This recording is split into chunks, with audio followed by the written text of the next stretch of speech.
कि chief minister साहब का शुक्रिया भी अदा कर दूं, लेकिन ये भी कह दूं कि जिन लोगों ने इतने दिनों बंद रखा उनको सजा भी मिलनी चाहिए।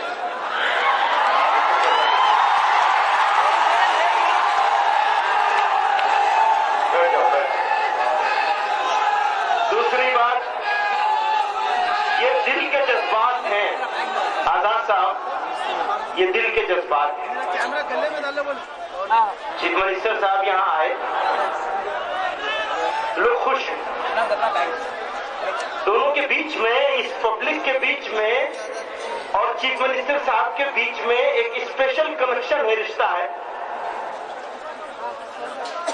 इंडियन नेशनल कांग्रेस के बीच में भी आजादी से पहले और जमीयत उलमा के बीच में एक रिश्ता था। जमीयत उलमा ने वो रिश्ता निभाया, इंडियन नेशनल कांग्रेस उस तरह नहीं निभा पाई।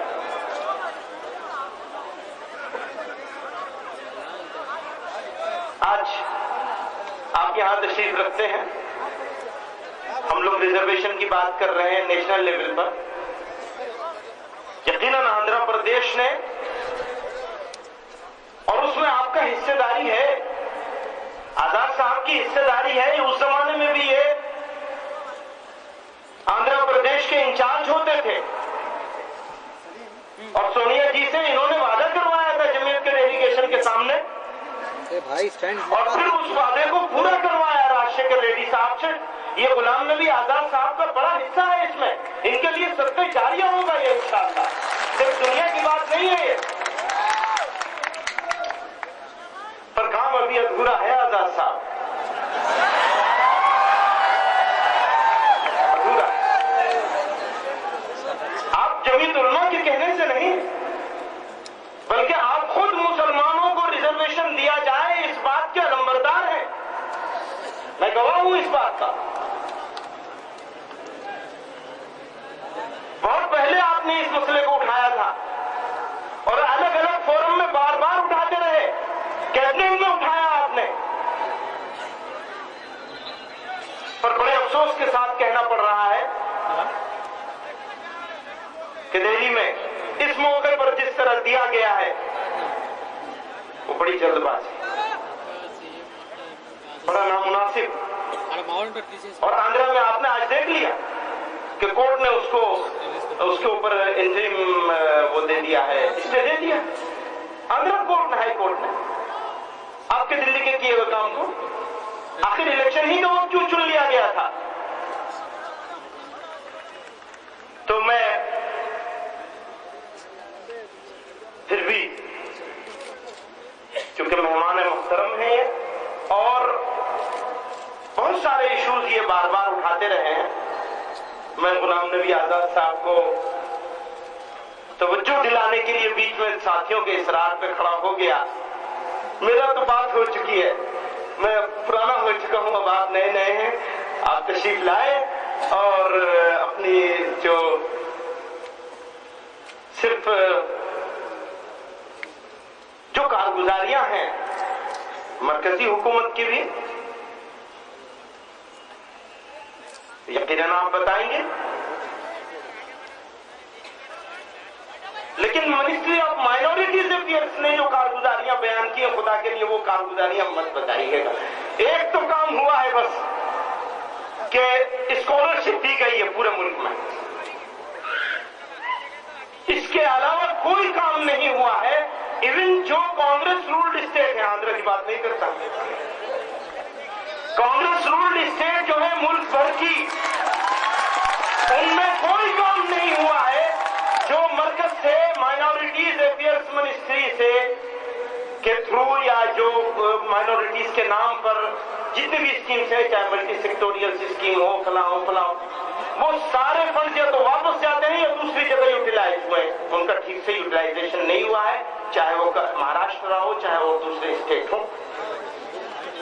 खुशकिस्मती की बात है कि आप फिर दोबारा आंध्र प्रदेश के इंचार्ज हैं, आंध्र में अच्छा काम हो रहा है, तो इसके लिए मुबारकबाद जरूर दी जा सकती है, लेकिन आपसे सिर्फ आंध्र के लिए उम्मीदवार नहीं हम, आंध्र की बात आपसे नहीं करेंगे, आपसे बात करेंगे तो उसकी करेंगे जो पूरे मुल्क की बात हो, ताकि पूरे मुल्क के लोग तरक्की में आ सकें, आगे बढ़ सकें और हमारे इस जमात के एहसासात को आप यूपीए गवर्नमेंट और इंडियन नेशनल कांग्रेस तक ठीक तरीके से कन्वे कर सके।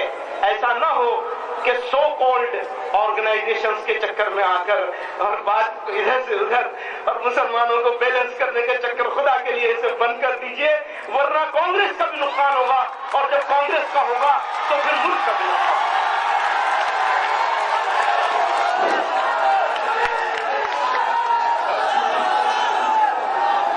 मैं यहाँ एक बात अर्ज करना चाहता हूँ कि रिजर्वेशन के ताल्लुक से हजरत मौलाना सैयद असद महमूद असद मदनी साहब ने जो फरमाया, उसी के ताल्लुक से एक बात करना चाहता हूँ। 2005 के अंदर मैं हज डेलीगेशन में जनाब गुलाम नबी आजाद के साथ हज के लिए गया था। एक डेलीगेशन जो जाता है प्राइम मिनिस्टर का, तो हजरत फिदाए मिल्लत जो है किंग फहद हॉस्पिटल में मदीने मुनव्वरा में बीमार हो गए थे और सब बीमार हो गए। तो गुलाम नबी आजाद साहब ने वहां गया था हजरत को देखने के लिए, तो उसके साथ मैं भी था, मैं भी जा रहा था, तो वो भी आ गए। तो हजरत बीमार हैं, सोचिए एक बात को आप गौर करिए, हजरत सब बीमार हैं और हिंदुस्तान से तमाम भाई महमूद और रिश्तेदार आ रहे हैं वहां पर, हजरत बीमार हैं। और जब गुलाम नबी आजाद साहब ने जाके ये कहा कि अगर आप चाहें तो सोनिया जी कह रहे हैं कि हिंदुस्तान आ जाए, इलाज करेंगे, तो हजरत ने कुछ नहीं कहा। हजरत ने क्या कहा?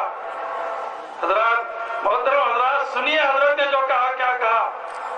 इस बीमारी के हालत में लोग अपने बच्चों को और बीवी को याद करते हैं, अपने लिए याद करते हैं।